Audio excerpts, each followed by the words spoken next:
Hi, everybody. I'm Colleen.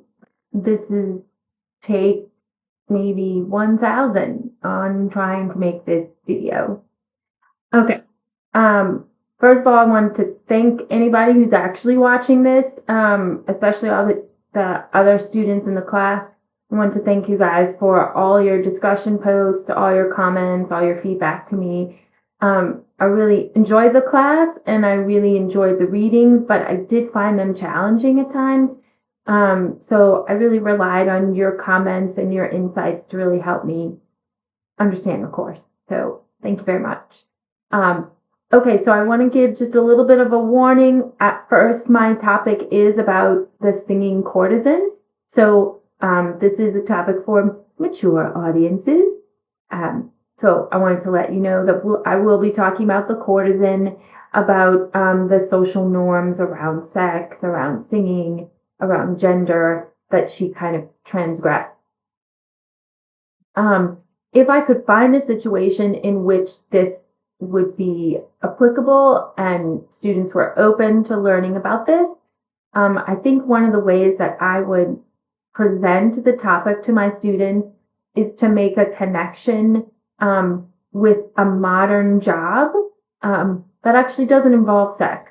Um, but I think if they can make this to the connection to this modern job, they would start to see the courtesan as more than just a high class prostitute, that she really did have a function in society. It really did offer one path for women to have some freedom and to have some financial stability, if even more than married women and or even single women had at the time. So I think I would start with um, a little game. I would say, can you guess? I'm going to describe a job to you. Can you guess this job? And I would say, what kind of job would it be if they needed to be, if it was very important that they were seen in the most fashionable clothes, in the most fashionable places, with the most fashionable people? What kind of job would it be if they sought partners to sponsor them, who would give them money and gifts and clothing and houses to be associated with these sponsors? And um, and if these sponsors were associated with this person, the sponsor's social value would increase. Um, this person could be wildly popular and people would be obsessed with them, with their clothes and who they were spending time with them. But even though they were wildly popular with the common everyday person, they weren't really respected by authority. They're not really being invited to an audience with the Dalai Lama or the Pope. They're not being invited to the White House for dinner, at least not through the front door.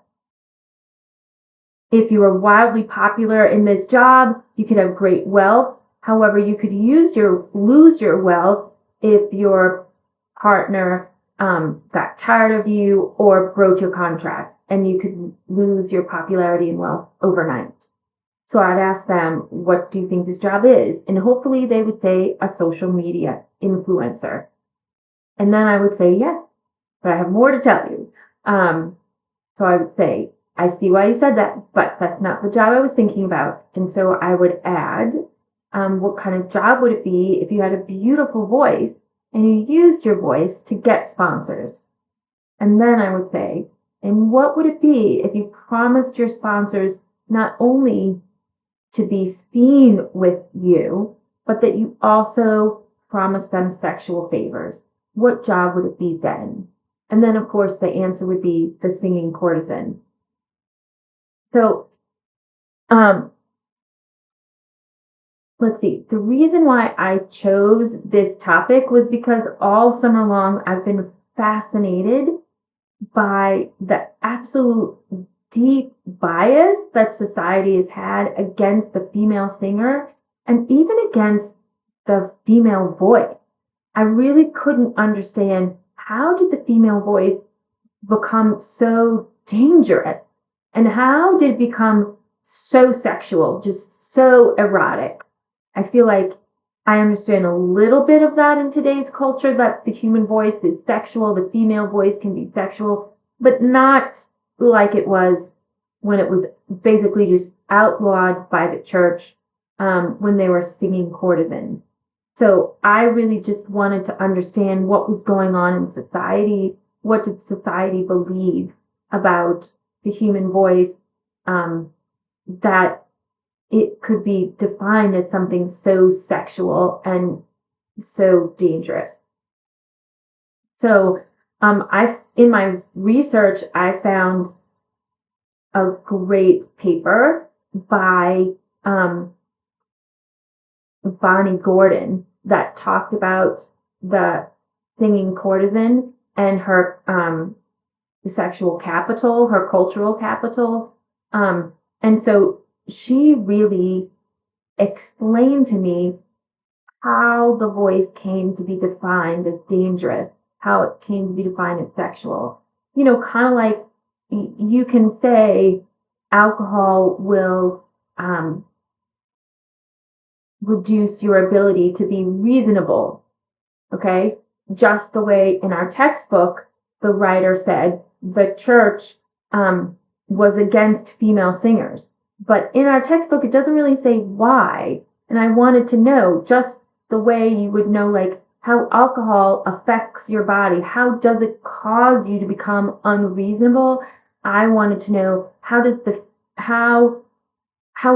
the female voice dangerous? What is it about the female voice that makes it dangerous? What is it about it that makes it sexual? So I found out some unbelievable things in this paper by Bonnie Gordon that had to do with deep-seated beliefs that society had throughout the centuries, that had to do with sex, that had to do with the voice, that had to do with good health, all of that leading to these social norms against the female singer. So let's see, I'll tell you just a couple of them because I thought they were so interesting. One reason why the female voice was thought to be so dangerous is it was literally thought to have magical powers that men could absolutely not resist, and they would lose all reason and do irrational things, and it was a big threat to society. This also had to do with what they thought about good health.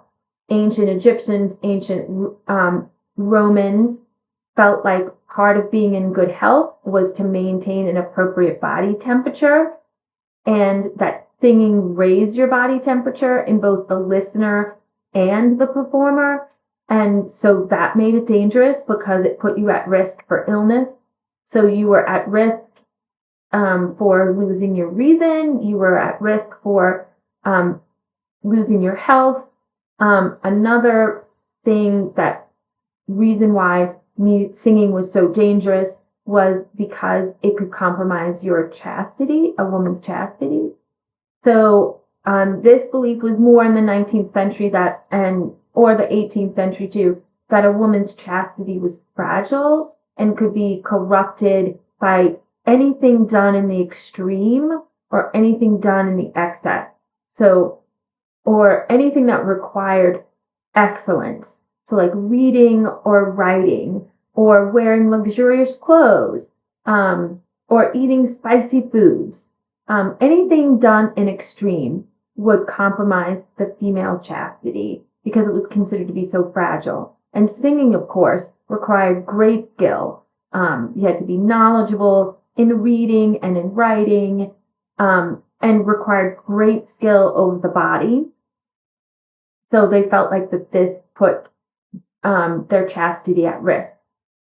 And the weirdest thing, though, were the ones that had to do with why they thought the voice was so erotic, why they thought the voice was so sexual. And a lot of this had to do is they really connected the female voice literally with sex. So not just when the female was singing a text about sex, but the craft of singing was so much like sex. So this had to do with like vocal mechanics, that when you sing, you use the mouth, the tongue, the lips, and the throat, and they felt like all of that you used when you had sex. So there was this parallel between singing and sex, this parallel between the mouth, and this parallel between the womb.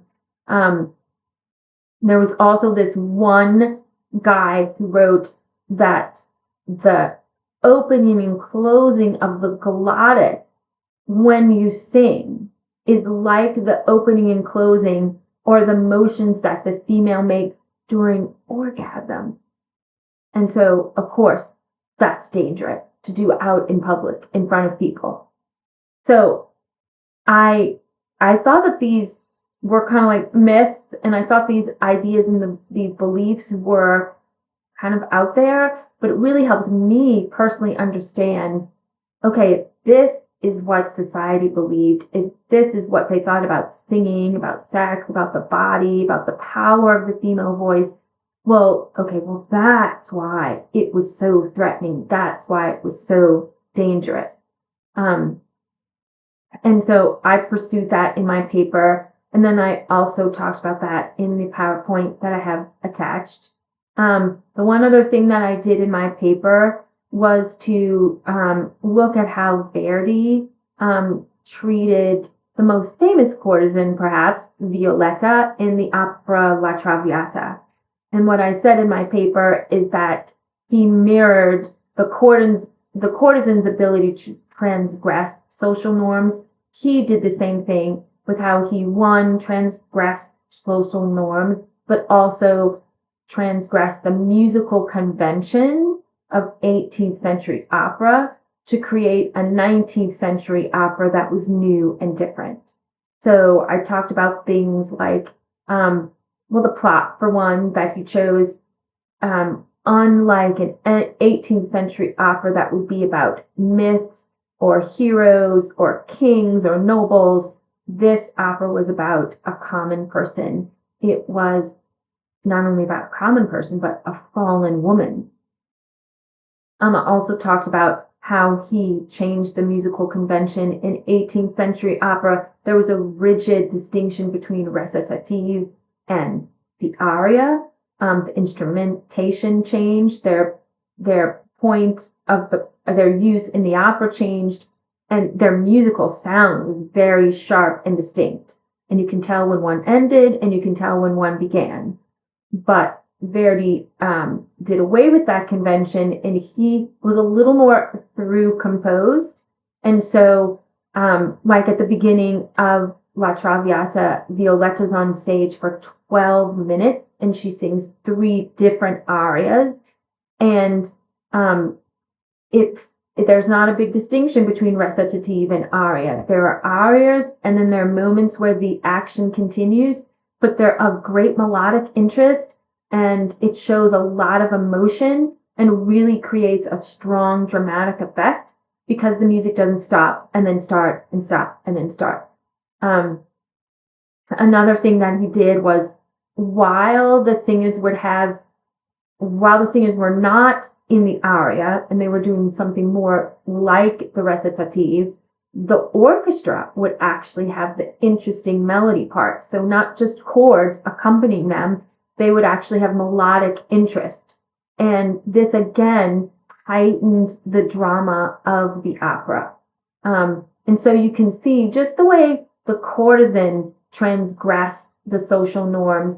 So to bring about some freedom of expression and some financial stability for her, you see Verdi doing the same thing, transgressing these social norms to create something new in which he had more freedom and he had greater human expression.